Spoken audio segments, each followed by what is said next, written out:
For decades, Allied Radio was the company that put electronics into the hands of ordinary Americans. Their catalogs landed in mailboxes across the country. Their night kit boxes taught an entire generation how to build radios and amplifiers from scratch.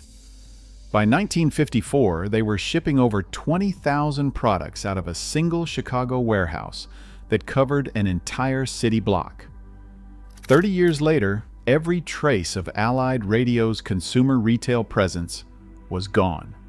Before the conglomerates and the courtrooms, Allied Radio was a catalog and a building on West Lake Street in Chicago. In 1928, a 31-year-old named Simon Wexler filed the paperwork for Allied Radio Corporation on August 6th. Wexler had been running Columbia Radio Corporation from that same address, selling crystal radio sets to hobbyists and early adopters. But the real opportunity extended far beyond Chicago. America's appetite for electronic components was expanding fast, moving beyond simple crystal sets into vacuum tubes, capacitors, and full assembly kits. And Chicago, sitting at the center of the country's railway network, could ship heavy electronics coast to coast faster and cheaper than any competitor on either coast. The catalog model caught on immediately. By 1929, Allied was printing massive annual catalogs and mailing them to households across the country, putting an electronics store in every mailbox. The target audience was amateur radio operators, tinkerers, and home experimenters, driving what amounted to a national maker movement decades before anyone called it that. To lock in their loyalty, Wexler launched proprietary house brands. The most significant was the Night Kit series. These kits packaged raw components with detailed, step-by-step assembly manuals, letting average consumers build their own radios, amplifiers, and testing equipment for a fraction of retail cost. It turned customers into hobbyists and hobbyists into repeat buyers. Even through the worst years of the Great Depression, competing against Radio Shack, Lafayette Radio, and Olson Electronics, Allied's lean catalog model and its kit business allowed the company to survive and expand its market share. Then the Second World War forced a complete pivot. When the United States entered the conflict, strict rationing of copper, rubber, and aluminum gutted the civilian electronics market overnight. Allied redirected its entire supply chain to military contracts, shipping radio communications gear, testing instruments, and electronic replacement parts to the armed forces. The consumer catalogs went silent in 1944 and 1945, with everything redirected to government contracts and military manufacturing. But that wartime shift did something nobody at Allied anticipated, quietly building an entirely different kind of company. The volume requirements, the quality control standards, the logistics of filling defense contracts gave Allied its first real exposure to industrial-scale distribution.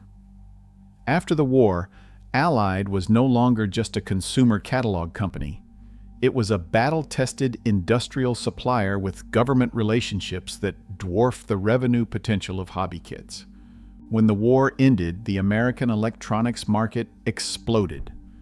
Television, high-fidelity audio components, space race technology, Cold War defense contracts, all of it needed parts, and Allied had both the infrastructure and the reputation to deliver at scale.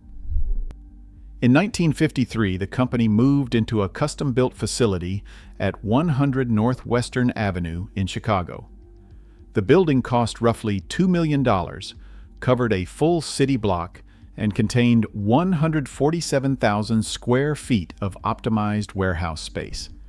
Inside, pneumatic tube networks and mechanized conveyors shuttled transaction documents and physical merchandise across the floor, cutting order processing times by hours. Within a year, Allied was distributing over 20,000 distinct items from 500 different suppliers out of this single hub. Think about that for a second. A catalog company in the 1950s operating logistics that most retailers would not match for another 40 years. Simon Wexler passed away in the mid-1950s. His sons went on to reshape Chicago real estate, build hotel empires, and in the case of Haskell Wexler, win Academy Awards for cinematography on films that pioneered cinema verite. Gerald Wexler became a real estate titan who purchased the iconic Drake Hotel. The wealth that Allied Radio generated funded an entirely separate dynasty, but the company kept accelerating without the Wexler family at the helm. In 1962, Allied formally split its operations, creating Allied Electronics as a standalone industrial sales division with its own dedicated catalog. The consumer side and the industrial side were now on separate tracks. That split would turn out to be the most consequential decision in the company's history. The same infrastructure that made Allied a dominant distributor also made it a prime acquisition target. In 1967, LTV Ling Altec, a subsidiary of the massive Ling Temco Vought conglomerate, purchased Allied Radio. LTV wanted Allied's revenue and its distribution network. What LTV actually had was a debt load that reached $862 million by the end of the decade.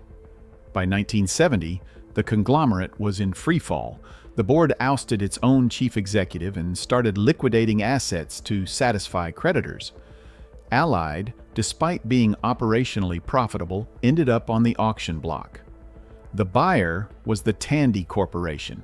In 1970, Tandy paid exactly $30 million for both the retail and industrial divisions of Allied Radio. Tandy already owned Radio Shack, and the goal was to merge both brands into a single dominant retail chain. Allied storefronts were rebranded as Allied Radio Shack. Combined catalogs hit mailboxes in 1970 and 1971. The historic Chicago headquarters on Western Avenue was shut down, and operations relocated to Fort Worth, Texas. A brand built on 4 decades of Chicago identity uprooted overnight. The merger immediately drew the scrutiny of federal regulators. 2 of the largest electronics distributors in America combining into a single entity raised obvious antitrust concerns. By May of 1971, the Department of Justice and the Federal Trade Commission had filed a formal lawsuit under the Clayton Act. After 2 years of litigation, a consent decree forced Tandy to divest the Allied retail stores. Now, Tandy could have lost everything here, but they did not. The government required the sale of the physical storefronts, but allowed Tandy to keep Allied Electronics, the industrial business-to-business division. So Tandy unloaded the consumer stores to Shock Electronics, a regional hi-fi retailer based in Minneapolis. Shock had no catalog infrastructure, no deep inventory management, and no hobbyist-grade technical expertise. The company was fundamentally a mall-based audio retailer, and absorbing Allied's stores in Chicago and Milwaukee doubled its physical footprint overnight, far more than the Minneapolis-based company could manage. Within a few years, Shock shuttered every former Allied location in Chicago. By the mid-1980s, Shock itself was defunct, and with it the last trace of Allied Radio's consumer retail presence was permanently buried. So yeah, the outcome was not great. The Federal Trade Commission forced the divestiture specifically to preserve retail competition in consumer electronics. Those stores went to a company that could not sustain them, and every location eventually shut its doors. Radio Shack walked away with 0 retail competition and full ownership of the industrial division. The regulation designed to prevent a monopoly effectively handed one over.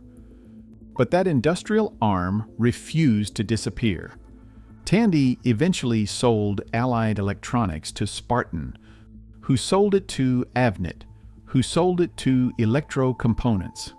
4 different parent companies in roughly 17 years, and through all of it, Allied kept shipping components and printing catalogs. When Spartan acquired the company in 1981, it marked the first period of genuine corporate stability Allied had experienced in over 20 years.